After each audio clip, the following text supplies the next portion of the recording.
মানিকগঞ্জের পদ্মা নদীর শাখা নদীতে দেখা পাওয়া কুমিরটি অবশেষে এলাকাবাসীর তৈরি ফাঁদে ধরা পড়েছে। শুক্রবার রাত 8:30টার দিকে সদর উপজেলার হাটিপাড়া ইউনিয়নের চকিকাটা এলাকায় কুমিরটি আটক করে এলাকাবাসী।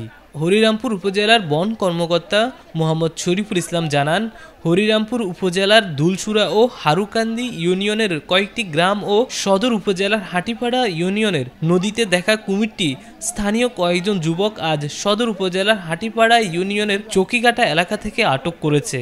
স্থানীয় গ্রাম পুলিশ সেখানে রয়েছেন। সকালে আমরা সহ ঢাকার একটি টিম সেখানে যাব।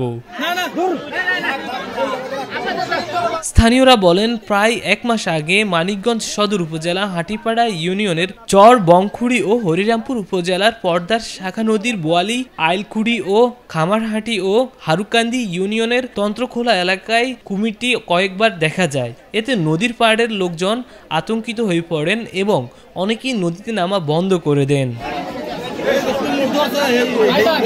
কুমির ধরার কাজে অংশ নেওয়া স্থানীয় যুবক রাহাত, অন্তর, রাকিব, আলামিন, সুরজ ও শাহিন জানান, দীর্ঘদিন তারা কুমিরটির অবস্থান পর্যবেক্ষণ করেছিলেন। শুক্রবার সকাল থেকে কুমিরটি দেখে পরে রাত 8:30টার দিকে চকিকাটা এলাকায় সেটি পানির উপরে ভেসে উঠলে তারা দড়ি ফাঁদ পেতে ধরতে সক্ষম হন।